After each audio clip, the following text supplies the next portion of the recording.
So hi guys, this time I would like to introduce you to Andy Booth. Andy Booth is an Australian guy, an Australian man who comes from obviously from Australia.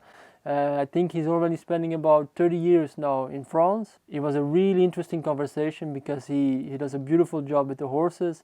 But the thing I really even appreciate even more is just his humbleness, the way how he is. One of the things I really appreciated in this interview is how he opened up about some difficult subjects, because most people don't even realize how difficult it can be sometimes to stand in his position. It's a really huge responsibility about horses. It's a really huge responsibility towards the people. So it often gives a lot of stress. So I really enjoyed the conversation. It was a conversation for more than 2 hours, and I think if you would have more time, you really can go for many hours more. So it was kind of difficult to take out some highlights. So if you would be interested in seeing more and learning more about our conversation, then you just have to subscribe to the Discovery program. So see you guys there. Enjoy the interview and enjoy your day.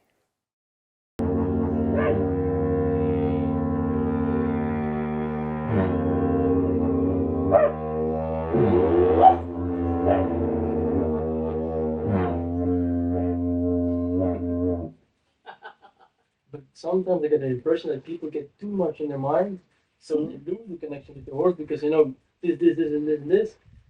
So they lose a whole big part of just being in the moment.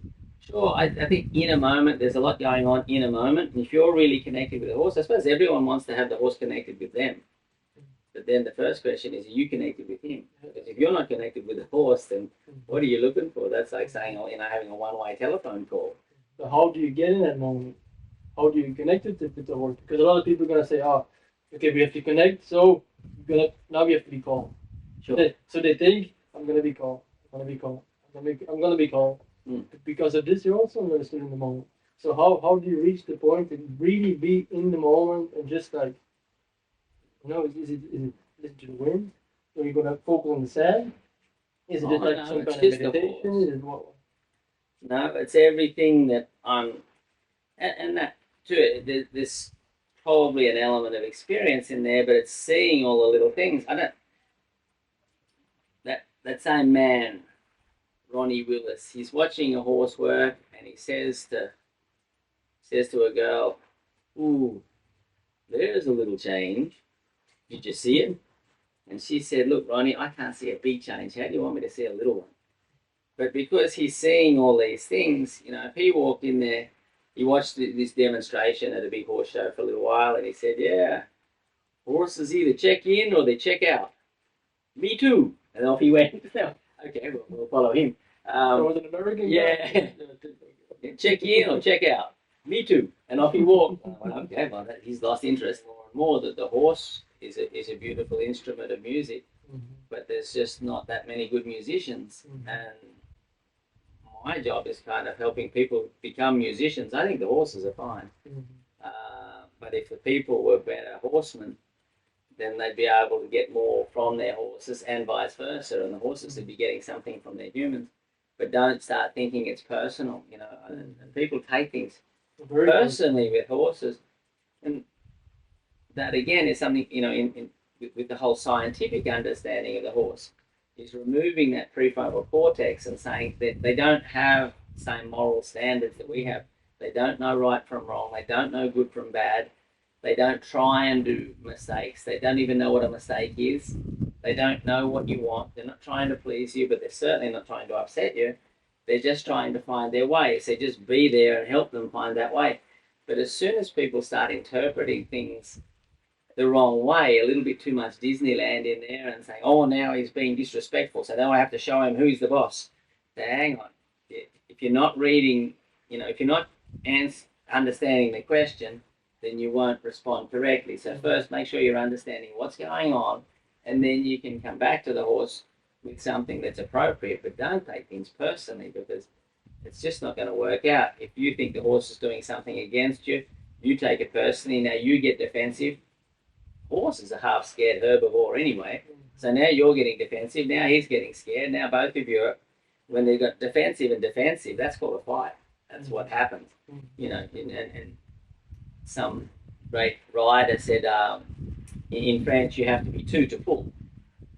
If I don't pull on you, you can't pull on me. So you have to be two to pull, but you have to be two to fight as well. If you want to have a fight with me, that's fine, but I'm not fighting. So you can go and fight with your shadow or something. I'm not. Just not going to fight with you.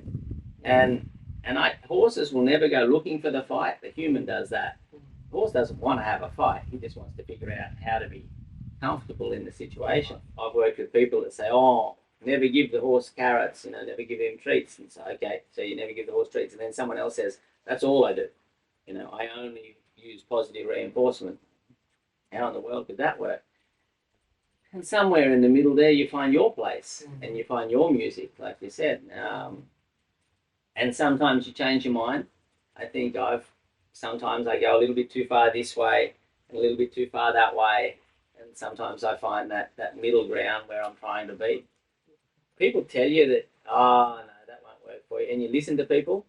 I think, well, that was stupid. I wish I hadn't. I wish I hadn't listened to all those people that told me that wouldn't work for me.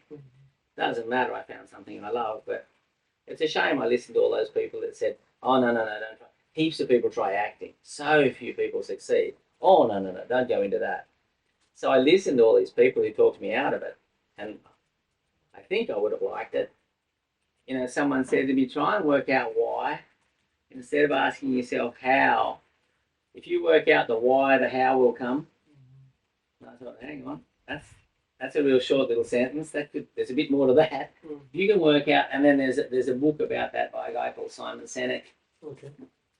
The power of why. And once I figured out, I had to try and put a reason on my why. Why do I do what I do? What's it all about? Then the how comes a lot easier. Instead of trying to find the how do you do it, why do you do it? And then the how will come. And I think once I figured out my why, I found more motivation. And that it gave me a purpose. And I don't know if all humans have a purpose, but having a purpose and having a sense of contribution are two of the things for me that really helped me. I think things that used to be frustrating become fascinating. And maybe if I was to go back to my younger self or give myself some advice, I'd say to me, my 20, 30-year-old me, I'd say, try to get fascinated rather than get frustrated.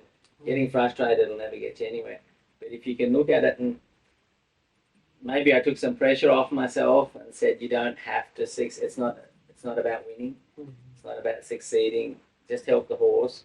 And then problems become fascinating, and then they're not problems anymore. And the horse, you're trying to find that mystical radio channel somewhere in there, trying to find his frequency. I suppose I like to demystify it, because if it stays mystic, then people think, yes, you've got to be out there floating on a whole other wave. But I don't think so, because I'm not mystical or anything. But I know that as you're looking, you're trying to help the horse, and you're reading the horse, and the horse is trying to figure you out, and you figure each other out, and you find it. And it's just true when you're sitting on the horse and the horse is just there, he's with you. You don't need reins or anything. People say, oh, yeah, but horses will always be horses, and that's dangerous, and you shouldn't do that. I watch kids riding around with big pedal bits and hanging off their face, and they're in danger. I am not in danger. I'll wear a helmet just to be a good example. But I'm not going to fall on my head today. It's not going, but you can never be sure. You can never be sure. A jet airplane could crash next to me. We're fine. It's just like my legs, they're not going to run off on me. They're my legs. The horse becomes my legs. I suppose that takes me to another Bruce Lee thing. You just become the same. Thing. And when you get there, you think, wow, imagine not having ever had that. And that's the whole thing with this horsemanship adventure, is just imagine being around horses or being into horses and not tasting it, not feeling it, not having it. You'd be just missing the whole point. And I've never seen ego really help anyone get anywhere much with it. Having the confidence to try, probably, that's a good thing. So I have to be brave enough to try it, because doing nothing is not going to get me there. But also accept that I might be wrong, I might be going down the wrong track. and also having a lot of different options. You know, when I start with that with a horse, you know, people say, well, what are you going to do? I say, I don't know. What do you mean you don't know? And I said, well, I don't know. I'll start. I'm not lost. I just don't know where I'm going. Then what do you mean? So what? I'll start, and then the horse will kind of dictate where we go to from there. But I don't have a set plan where the horse has to fit into it. The horse will tell me where I need to go with this. But you can't just say, oh, well, what I'm going to do is going to do this, and then I'm going to do that, and then I'm going to do the other thing. It kind of gets to that whole tricky situation, for which I don't have all the answers, but that tricky situation, which is, how do I teach the people without sacrificing the horse too much? Because I think we sacrifice them a little bit. And when people learn to ride, they ride badly, because you can't just start riding by riding well. So you ride badly. Now, does that sacrifice the horse a little bit? Yes. What's the solution? Well, at least try and get all the equipment the best you can and try and help them to progress as quickly as they can. But yes, while they learn, that's not the best thing for the horse. Well, it's the same with everything. It's the same with the groundwork. It's the same with everything. Now, I don't like sacrificing the horse, but I know that if I'm going to help horses in a big way, I have to help the people. So as soon as he finds the right things, let the horse win. And if the horse feels like a winner, suddenly they've got a good attitude, they look good, their bodies get good. People get obsessed about the horse's body. I think if they're good in their head, if they're mentally and emotionally good, their body's fine. But I've never really tried to work a horse's body. I think the body is the consequence of how well he's doing. I've never seen a horse work his body, lift his back, do this. They all look worried and upside down and all tight. But if he's right in his head, his body will be good. So the mental and the emotional, I think, is so much more important than the physical. I think the physical is the consequence of the mental and the emotional. Very nice one, dude. I totally agree. And I think if just worry about their feet, get their feet under control, but their body, it'll be fine. You just got to be ready to hear what you need to hear at the right time. I agree. But it's such a big, vast subject. It can go on forever. I think so. I'm gonna give you a hand. I'm kind of sweaty still because of the heat, but thank you, man. Very big pleasure. Thanks.